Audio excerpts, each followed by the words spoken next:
Kannur U D F അതെ Kannur U D F, Dharmadam, Thalassery, Koothuparamba, മട്ടന്നൂരൊക്കെ പ്രതീക്ഷ പോലെ തന്നെ LDF മുന്നേറ്റം. പേരാവൂര് UDF ആണ്. ഇനി തളിപ്പറമ്പിൽ LDF തന്നെയാണ് മുന്നിട്ട് നിൽക്കുന്നത്.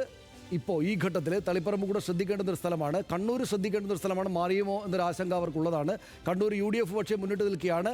പേരാവൂർ, മാനന്തവാടി UDF മുന്നിട്ട് നിൽക്കുകയാണ് ഈ ഘട്ടത്തിൽ. നോക്കിക്കഴിഞ്ഞാൽ നെയ്യാറ്റിൻകര LDF ലീഡ് ചെയ്യുന്നുണ്ട്. പക്ഷേ കാട്ടാക്കട UDF ലീഡ് ചെയ്യുന്നു ഈ ഘട്ടത്തിൽ. അരുവിക്കര UDF ലീഡ് ചെയ്യുന്നു. തിരുവനന്തപുരം UDF ലീഡ് ചെയ്യുന്നു. തിരുവനന്തപുരം ജില്ലയിലെ LDFന്റെ 4 മണ്ഡലങ്ങളിൽ ഒരിടത്ത് NDAയും 3 UDF മുന്നേറുന്നു എന്നുള്ളതാണ് ഈ ഘട്ടത്തിൽ നമ്മൾ എടുത്തു പറയേണ്ട ഒരു കാര്യം. തിരുവനന്തപുരം ആര് പിടിക്കും, അവർ ഭരിക്കും എന്നുള്ളതാണല്ലോ കാലങ്ങളായി പറഞ്ഞുകൊണ്ടിരിക്കുന്നത്. അപ്പോൾ അവിടെ ആര് പിടിക്കുമെന്ന് നോക്കിയാൽ അല്ല ലീഡ് ഇപ്പോൾ VT ബൽറാമിനാണ്. തൃത്താലയിൽ VT ബൽറാം UDF മുന്നിട്ട് നിൽക്കുകയാണ്. തൃത്താല ശ്രദ്ധിക്കേണ്ടുന്ന ഒരു മണ്ഡലമാണ്. ആ മാറ്റം ഉണ്ടാകുമെന്ന് UDF വിചാരിക്കുന്ന, വലിയ പ്രതീക്ഷയോടെ നിൽക്കുന്ന, ഒരു മന്ത്രി തോറ്റേക്കാനിടയുള്ള ഒരു മണ്ഡലം എന്ന് അവർ കണക്കാക്കുന്ന സ്ഥലമാണ് തൃത്താല. അവിടെ തൃത്താലയിൽ UDF MP രാജേഷിനേക്കാൾ LDFിനേക്കാൾ മുന്നിട്ട് നിൽക്കുകയാണെന്ന കാര്യം ശ്രദ്ധിക്കണം.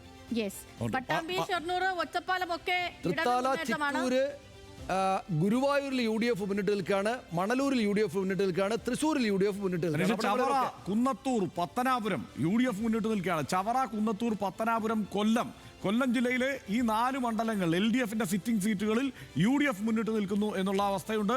ചവറ, കുന്നത്തൂർ, പത്തനാപുരം, കൊല്ലം എന്നീ മണ്ഡലങ്ങൾ LDFന്റെ സിറ്റിംഗ് മണ്ഡലങ്ങൾ. പേരാമ്പ്രയിൽ UDF മുന്നിട്ട് നിൽക്കുകയാണ്. കണ്ണൂരിൽ UDF മുന്നിട്ട് നിൽക്കുകയാണ്. ചിറ്റൂരിൽ UDF മുന്നിട്ട് നിൽക്കുകയാണ്. ഗുരുവായൂരിലും മണലൂരിലും UDF മുന്നിട്ട് നിൽക്കുകയാണ്. തൃശ്ശൂരിൽ UDF മുന്നിട്ട് നിൽക്കുകയാണ്. തവനൂരിലും UDF ആണ് മുന്നിട്ട് നിൽക്കുന്നത്. VS ജോയി, KT ജലീലിന് മുന്നിലാണ് ഇപ്പോൾ തവനൂരിൽ. അങ്ങനെ മാറ്റങ്ങൾ അവിടെവിടങ്ങളുടെ ദൃശ്യമാണ്. ഇത് തൃത്താലയിലെ MP രാജേഷിന് മുകളിൽ VT ബൽറാം മുന്നിട്ട് നിൽക്കുകയാണ്. ഇതൊക്കെ അങ്ങോട്ട് നിലനിൽക്കുമോ എന്ന കാര്യം നമുക്കറിയില്ല. പക്ഷേ ഇപ്പോൾ ഇങ്ങനെയാണല്ലോ. തിരുവമ്പാടിയിൽ LDF മുന്നിട്ട് നിൽക്കുകയാണ്.